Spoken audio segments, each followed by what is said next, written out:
एक समय की बात है, बंगाल में एक भरे पूरे शहर के पास एक वीरान कस्बा था। वहाँ कुछ गरीब लोग रहते थे। उस कस्बे के बारे में सुन के ही आसपास के लोग थर थर कांपने लगते थे।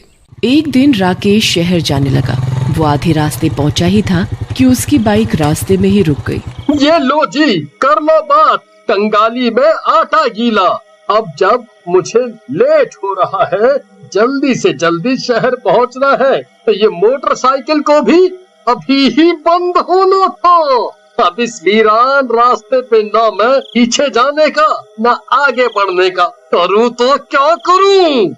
राकेश परेशान होकर बैठा ही होता है कि उसे जंगल की तरफ से आता हुआ एक आदमी नजर आता है। उसने अपने मुंह पे कुछ बांधा हुआ था, जिससे उसका चेहरा साफ नजर नहीं आ रहा था। अरे ये जंगल से कौन आ रहा है?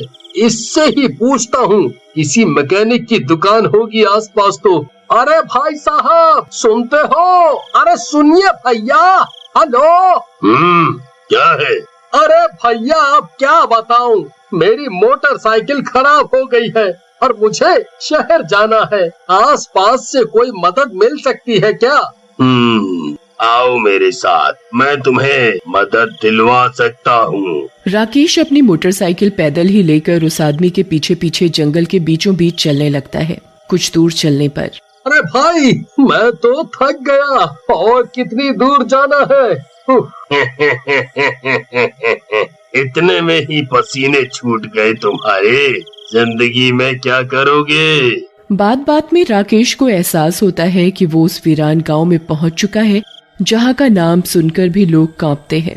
अरे भाई, ये तो मुझे कहाँ ले आए हो? तभी अचानक से एक भयानक आदमी, एक हाथ में खोपड़ी पकड़ी होती है और दूसरे हाथ में तलवार।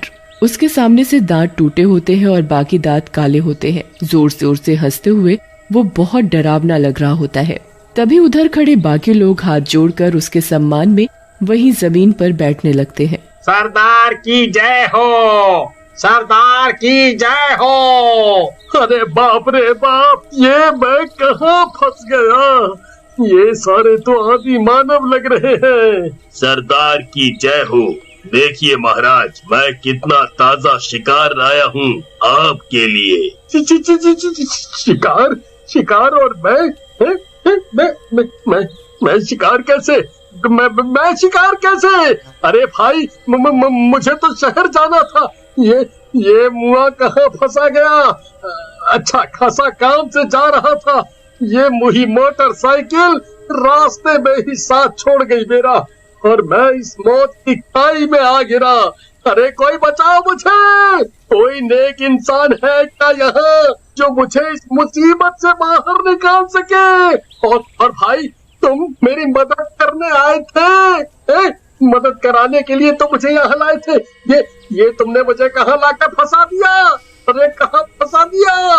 तभी वो आदमी अपने चेहरे से नकाब हटाता है तो राकेश उसका चेहरा देखकर डर जाता है। उसका चेहरा जला हुआ होता है। लोग सच ही कहते थे इस गांव के बारे में। सच में ये आदि मानवों का गांव है। फिर वो लोग राकेश को एक रस्सी से बांध के उसे सिंदूर से बने गोले में बैठा देते हैं। उसकी आंखों पर पट्टी बांध दी जाती है। कालिके, इस नादान के मुंह पे कपड़ा डाल दो, जिससे इसकी चीख भी यहीं दब जाए। फिर अपने काले जादू की प्रक्रिया शुरू करो। जी सरदार। सारे आदमी राकेश के ऊपर लाल रंग फेंकना शुरू करते हैं और कुछ मंत्र उच्चारण करने लगते हैं। ओम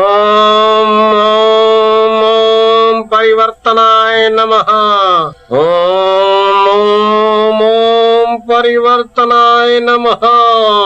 अचानक मंत्र उच्चारण से आग की लपटें बढ़ने लगती हैं और आग में से कुछ काली शक्तियां बाहर आकर उस सरदार के अंदर समाने लगती हैं।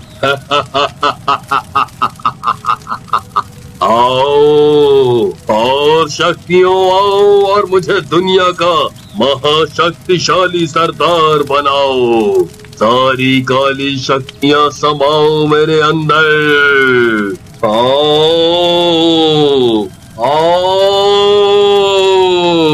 राकेश यहाँ बेहाल तिलमिला रहा होता है। तभी अचानक आकाश में काली बिल्ली का चेहरा नजर आता है। सरदार, वो देखिए ऊपर हमारी काली शक्तियों का खजाना। हू लाला हू लाला हू लाला हू लाला हू। और राकेश अपनी जान से हाथ धो बैठता है। धन्य हो शैतानी बिल्ली, आखिर मुझे काली शक्तियाँ मिल ही गईं। अब मैं राज करूँगा।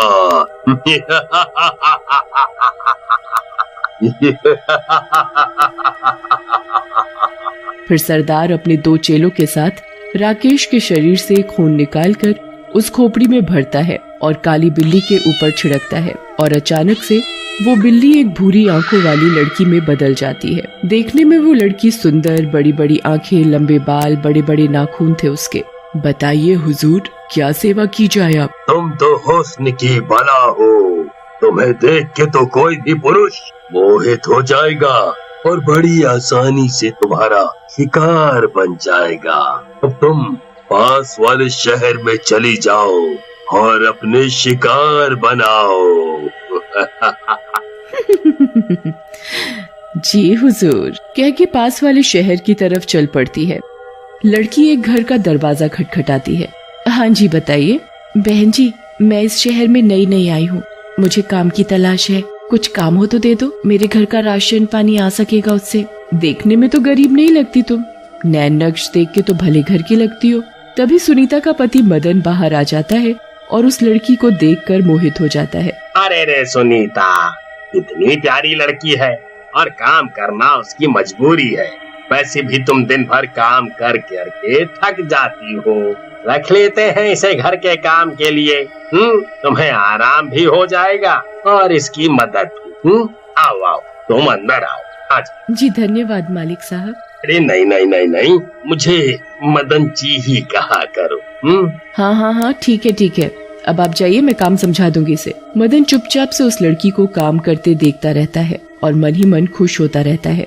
लड़की किचन में काम कर रही होती है, तभी मौका देखकर मदन भी वहीं उसके पीछे खड़ा हो जाता है। अरे नाम क्या है तुम्हारा?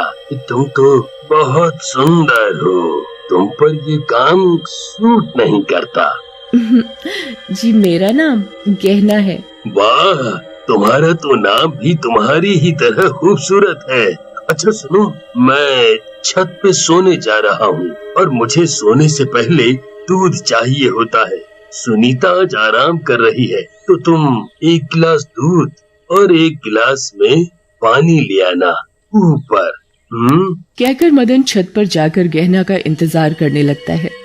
ऐसा कौन होगा इस धरती पर जो मेरी बला से बच सके? मोहित, तुझे तो होना ही था। इधर मदन छत पर आकर्षण से प्रभावित होकर बेचैन हुआ जा रहा था। अरे फुलझड़ी कब आओगी? अब मुझसे और इंतजार नहीं हो रहा, आ जाओ मेरी तमन्ना। गहना इधर मटकती छन छन करती हुई छत पर आती है और एक ट्रे में दूध और पानी लेकर, मदन जी ये लीजिए, और पीट करके दूसरी तरफ मुंह करके खड़ी हो जाती है। मदन गहना का हाथ पकड़ते हुए, अरे इधर आओ जाने मन, मुझे तो आजकल सपने भी तुम्हारे ही आने लगे हैं, अब और मत तड़पाओ मुझे। हंसते हुए जैसे ही गहना पलटती है, मदन के हक्के बक्के छूट जाते हैं। अपने सामने एक भयानक शक्ल वाली आधी चुड़ैल को देखकर, जिसकी पूंछ छत जितनी लंबी होती है और मुंह से फन लहराते हुए, अरे ये क्या बला है? ये गहना, ये तुम्हें क्या हो गया? कौन हो तुम?